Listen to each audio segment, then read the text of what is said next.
Life has a funny way of revealing truths you never expected, especially when you least anticipate them. For 60 years, I lived as someone else. Someone who fit neatly into the expectations of others. A man who played the roles of husband, father, and grandfather without ever questioning whether the costume suited him. But beneath that carefully constructed facade, there was always another version of me, waiting patiently for her moment. It started in secret, as these things often do. A stolen glance at a dress in a shop window, the fleeting thought of how the fabric might feel against my skin. At first, I dismissed it as curiosity, something trivial. But the thoughts never faded. They grew stronger, more persistent, until one evening, when the house was empty and the world outside was quiet, I found myself standing in front of the mirror with a silk blouse draped over my shoulders. The sensation was electric, like stepping into a part of myself I had ignored for decades. That was the beginning. What followed were cautious experiments, a scarf tucked into my coat, a pair of pantyhose hidden beneath my slacks. Each small step felt like a rebellion, a quiet defiance of the life I was supposed to lead. But it wasn't about defiance, not really. It was about finally listening to the voice inside me that had been whispering for so long. The first time I wore a full dress, I nearly panicked. It was a simple A-line, soft and flowing, in a shade of lavender that made my heart skip. I had bought it online, my fingers trembling as I clicked the purchase button. When it arrived, I hid it in the back of my closet for days before daring to try it on. But when I finally did, something inside me shifted. The reflection staring back wasn't the man I had always seen. It was her, the woman I had always been, even if I hadn't known how to name her. Makeup came next. At 60, my hands weren't as steady as they used to be, and my face had more lines than it once did, but none of that mattered. The first swipe of lipstick, the delicate touch of foundation, it was like painting a canvas that had been waiting for color all its life. I watched tutorials online, practicing in the dim light of the bathroom, blending and shaping until I could see her more clearly. Of course, fear was a constant companion. What if someone found out? What if my family saw me differently? The world isn't always kind to those who step outside its boundaries, and at my age, the thought of judgment was paralyzing. But the more I embraced this side of myself, the harder it became to lock her away again. Then came the day I decided to go out. Not just in the safety of my home, but into the world, where people could see me. I chose a quiet park, early in the morning, when few would be around. A floral dress, a light cardigan. Just enough makeup to feel polished, but not overstated. My heart pounded as I stepped out of the car, half expecting stares or whispers. But nothing happened. A jogger passed by, without a second glance. An elderly couple smiled politely. The world kept turning, indifferent to my transformation. That small outing became a turning point. I started venturing out more. A cafe here, a bookstore there. Each time, the fear lessened, replaced by a growing sense of freedom. I wasn't just wearing a dress. I was finally being myself. Now, at 60, I've learned that happiness doesn't have an expiration date. It's never too late to become who you were meant to be. Some days, I still catch my reflection and marvel at her. The silver hair, the laugh lines, the confidence that comes with age and self-acceptance. I don't know what the future holds, but for the first time in my life, I'm not afraid to meet it as me. And that, more than anything, is a gift worth waiting for. As the seasons changed, so did I. What had begun as tentative steps in secret became a quiet, steady transformation. I started curating a wardrobe, soft fabrics, flowing skirts, blouses that draped just right. Thrift stores became my sanctuaries, places where I could browse without judgment, where no one questioned why a man might linger in the women's section. I learned which cuts flattered my frame, which colors brought out the warmth in my complexion. Every new piece felt like reclaiming a part of myself I hadn't known was missing. But the real shift wasn't just in the clothes, it was in how I carried myself. Standing before the mirror, I practiced walking in heels, adjusting my posture, letting my movements soften. It wasn't about mimicking some idealized version of femininity. It was about finding what felt natural, what made me feel whole. Then came the day I decided to tell someone. It was my daughter, Sarah. We'd always been close, but this was different. I rehearsed the words 100 times, but when the moment came, they tumbled out in a nervous rush. I wear dresses sometimes.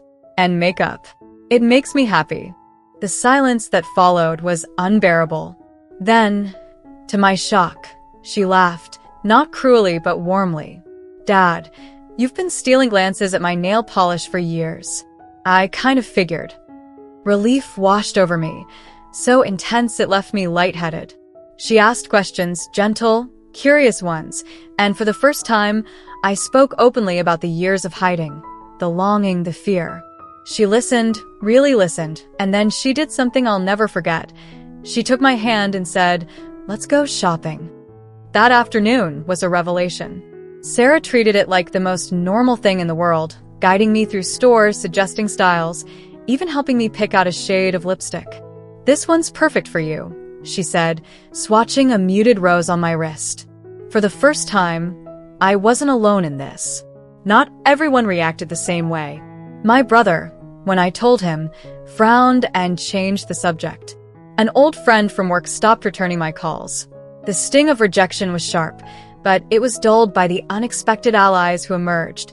My neighbor, a retired teacher who complimented my scarf with a knowing smile.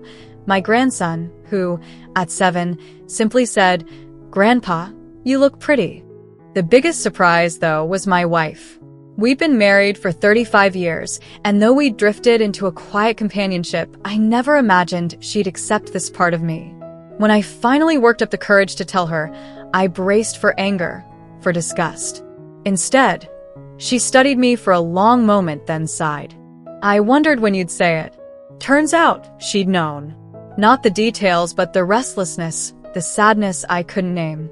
We talked for hours that night, about fear, about love, about whether this changed us.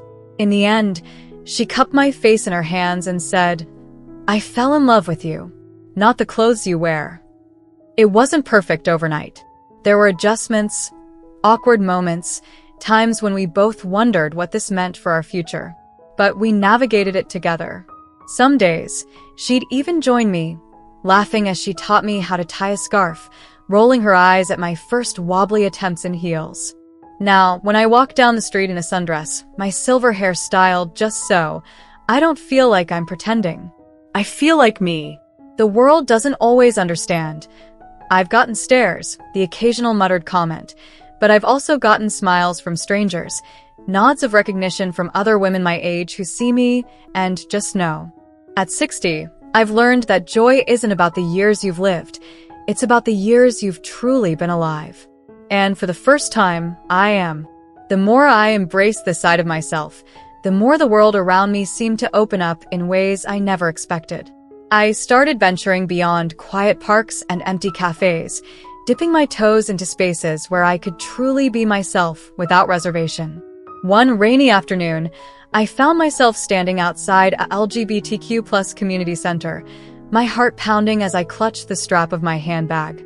The flyer in my other hand advertised a transgender support group, and though I wasn't sure if I qualified, was I trans? A crossdresser? Just a man who loved the feel of silk. I knew I needed to walk through that door. The moment I stepped inside, a woman with kind eyes and a rainbow lanyard greeted me warmly. "First time?" she asked, and when I nodded, she simply said, "You're welcome here." That group became my sanctuary. For the first time, I met others like me, some younger, some older, some further along in their journeys, all with stories that echoed mine in ways that made me feel less alone. There was Margaret, a spirited 72-year-old who'd transitioned after retirement and now ran a knitting circle. James, a gentle soul in his 50s who, like me, loved wearing dresses but still identified as male. And Leah, a fiery redhead who'd known she was a woman since childhood and wasn't afraid to tell the world. They became my chosen family, cheering me on as I tentatively explored this new chapter of my life. With their encouragement, I started experimenting more boldly. I traded my sensible flats for low heels, my neutral lipsticks for bolder shades.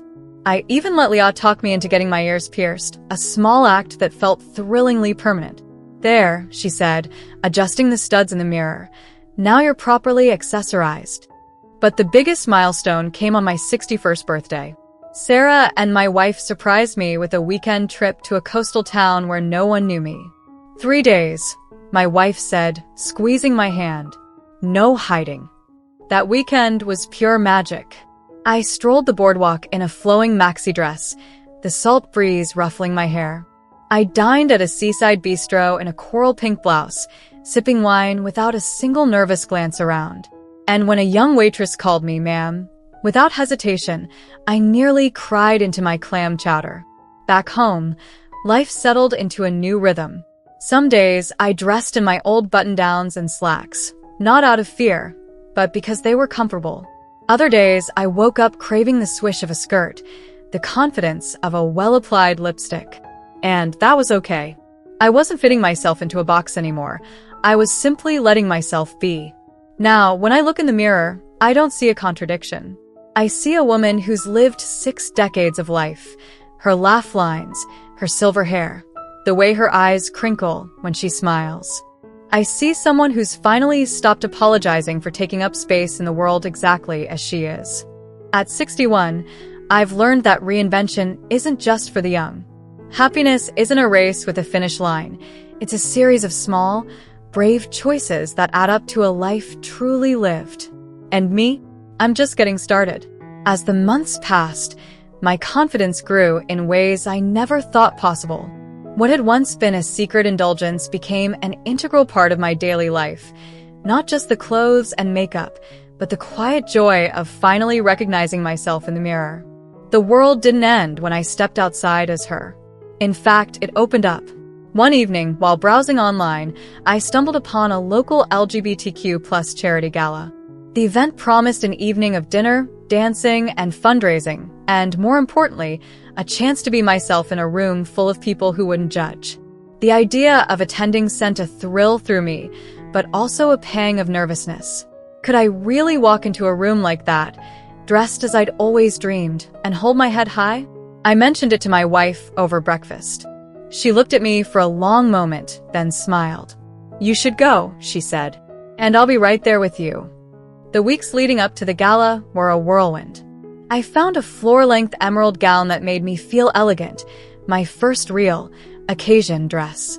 Leah from the support group took me shopping for jewelry, insisting that every woman needed a statement piece. Even my wife got in on the fun, helping me practice walking in the modest heels I'd chosen. The night of the event, I stood in front of our bedroom mirror, adjusting the clasp of my necklace with trembling fingers. My wife appeared behind me, resplendent in her own navy blue dress, and rested her hands on my shoulders.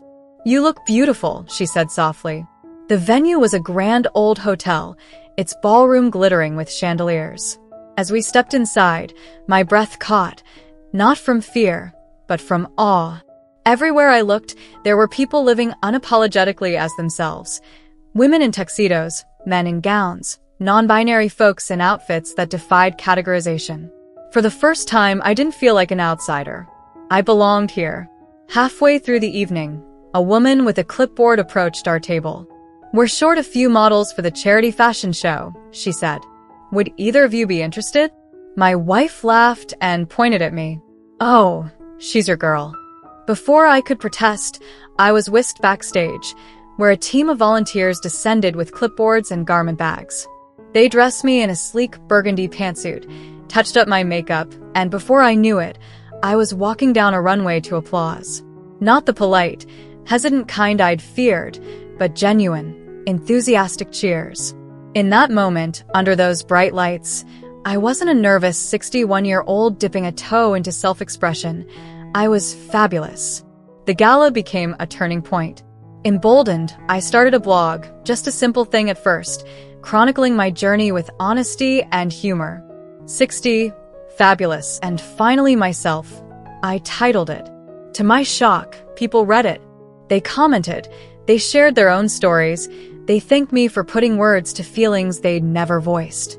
A local LGBTQ+ magazine even asked to feature me in a piece on late-in-life self-discovery.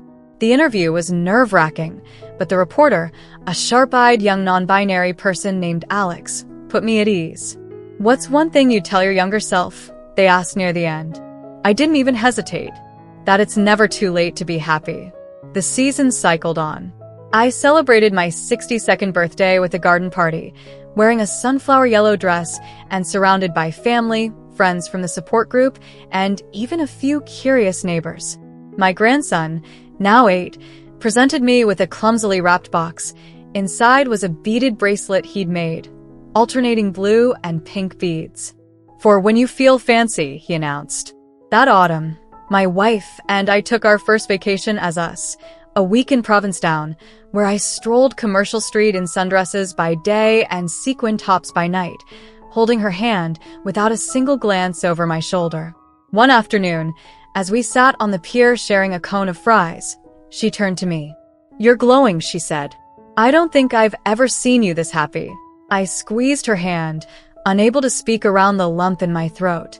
Now, as I write this, the first snow of winter is falling outside my window. My blog has evolved into a small but thriving community. Next month, I'll give my first talk at the community center, titled Finding Yourself at Any Age. And this morning, I received an email from a 58-year-old man who'd just bought his first skirt. "Your story gave me the courage to try," he wrote. "I've learned that happiness isn't a destination. It's the sum of all the moments you choose to honor your truth.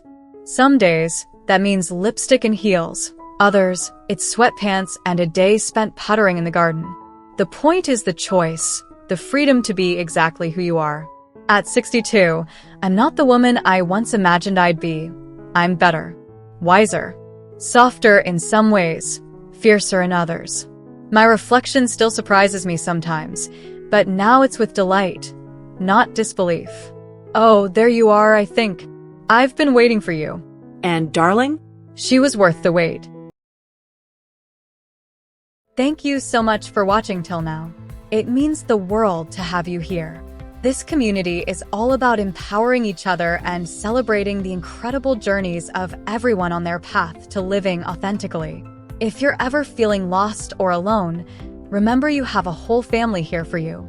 Hit that subscribe button, smash that like button, and let's keep inspiring each other, sending you all the love and strength in the world. Until next time, live your life by your rules.